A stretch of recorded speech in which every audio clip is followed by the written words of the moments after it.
by Hadiza Abdul Rahman in 2021, the quality of water is decreasing, but the demand and population is greater. In Malaysia, more than 10 million liters of water was used daily in 2017. Many places has faced the same issue on shortage of clean water supply. This is because we failed to see the water as a scarce resource and no central authority to manage water resources management. There are many reasons this issue is happening, including too much waste, legislation is outdated, pollution, less transparency and responsibility by water privatization, and protection and maintenance of water catchment.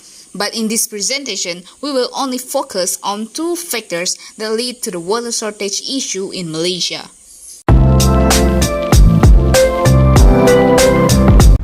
The issue of river pollution is common in Malaysia, since the increases of the urbanization become one of the reasons the river pollution occurred. This issue need to be addressed since the water used by the community comes from the river. As an example, the issue domestic and industrial sewerage, effluent from livestock farms, manufacturing, and agro-based sectors. The suspended solids from mining, housing, and road building, logging and forest clearing, and heavy metals from manufacturers. So, what we can see is the recent pollution in Selangor. Sungai Semenyih and Sungai Selangor cause supply outages for hundreds of thousands of families for several days, which causing severe challenges. All kinds of economic activity are affected. To some extent, this can be excused if this is the first time incident of river contamination. This phenomena, however, occurs almost every year. The same river was polluted just last year, and now users must endure the effect once more. Any disruption to supply water could not be tolerated, and government have to take serious action to those who make this problem occur. This is to ensure that the same problem won't happen anymore. Second issue is on changing weather patterns. Climate and weather pattern can change globally. Due to changing weather patterns, also can causes a drought.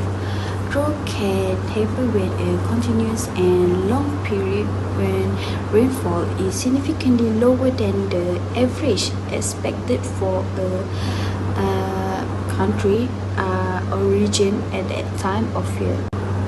Climate change impact on water resources that affect the usage, amount and quality of the water supply cycle. This include water demand, water resources, and climate change alter the pattern of water demand. For instance, during the dry season, households use more water for planting and gardening. Climate change affect the availability of water resources. Based on the issue, Malaysia water planning is inadequate and must be improved to charge for change in weather pattern. Water shortage is a common phenomenon as a result of climate change. For example, in 1997 until 1998, a phenomenon called El Nino causes a severe drought, which result in a water crisis in many areas in Malaysia.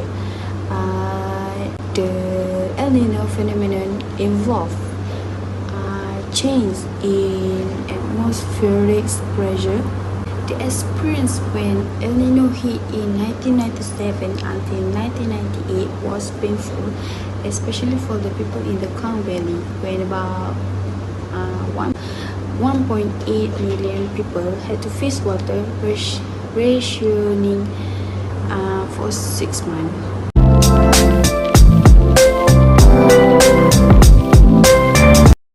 Now, I will present to you part the theory related to the issue. So, the theory we choose is come from George Simmel.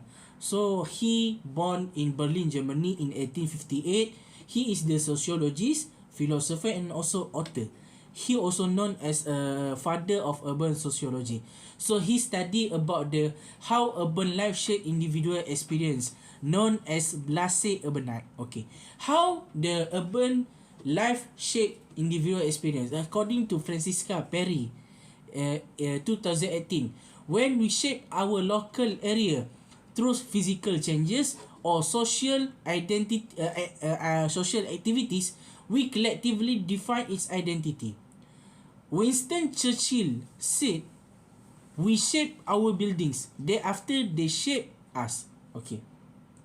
Here we can see that when we develop certain area, in the same time we create the environment. So the environment that we create will shape the individual experience. Okay. How this theory related to shortage of clean water? Okay. Usually when we talk about water issue, people always assume that the main cause is pollution. Usually pollution happen in rural area or urban area. Of course, urban area. Why? Because rural area shape people to live in harmony, concern about others, about people, about their neighbor, and also about the environment. But not in urban area, because they form to live only thinking about themselves, just thinking about themselves. Okay. People in rural area care about others as well as the environment. That's why the pollution issue usually not happen in rural area but in urban area. Okay. So that's why the pollution issue until today still happen in urban area. Why? Because they just thinking about themselves, the people of urban area.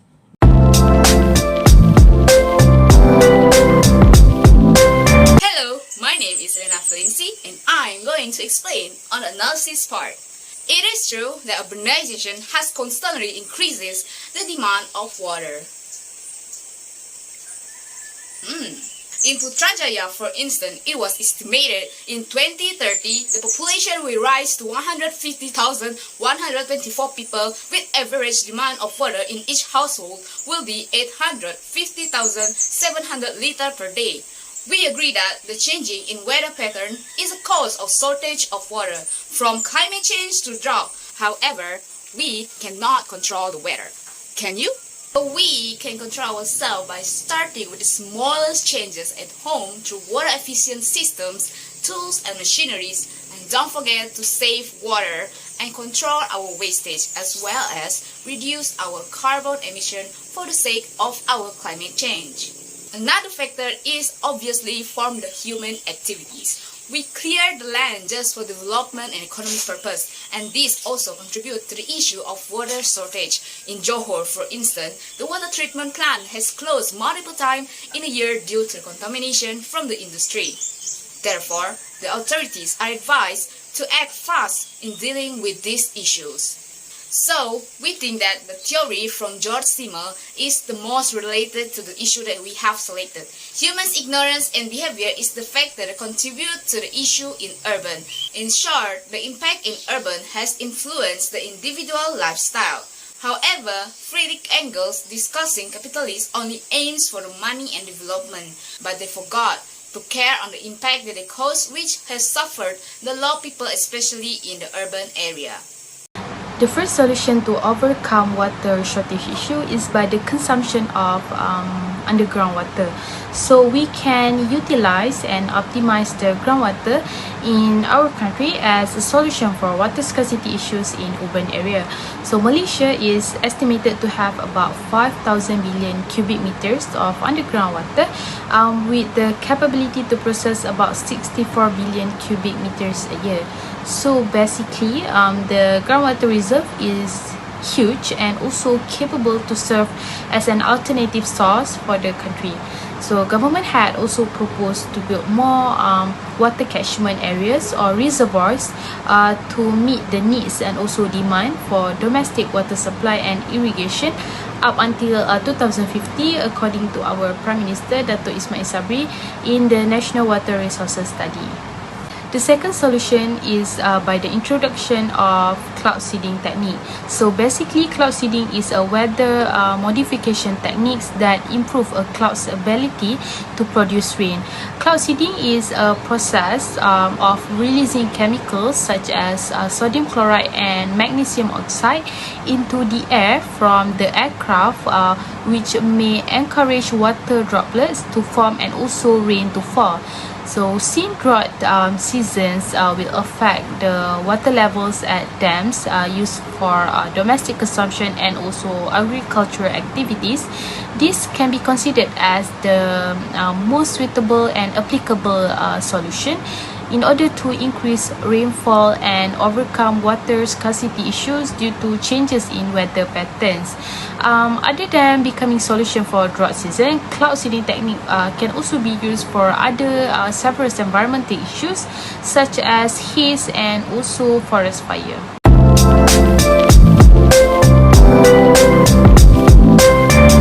What we have learned from the topic of water shortage in Malaysia is Malaysia have a hard crisis of water for a long time. The crisis need improvement since the crisis is not end yet. There are several areas that need to take it serious, the improvement from the governance to solve the problem, and also the responsibilities from all the people. Water demand management, which does not require new dams or water infrastructure, can fulfill the growing demand in a more sustainable way as Malaysia develops.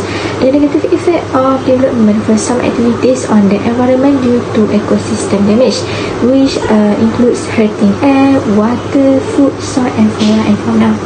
As a result, in order to develop measures to control and manage the activities on the environment and human health, a thorough investigation is required. So we need to take care of it, where by improving and maintaining current water delivery infrastructure to reduce non-revenue water loss and promote and sustain more efficient water use. Water legislation must also be strengthened and enforcement must also be strengthened. Some of the people who are not cooperate when it comes to take their responsibility on using water wisely.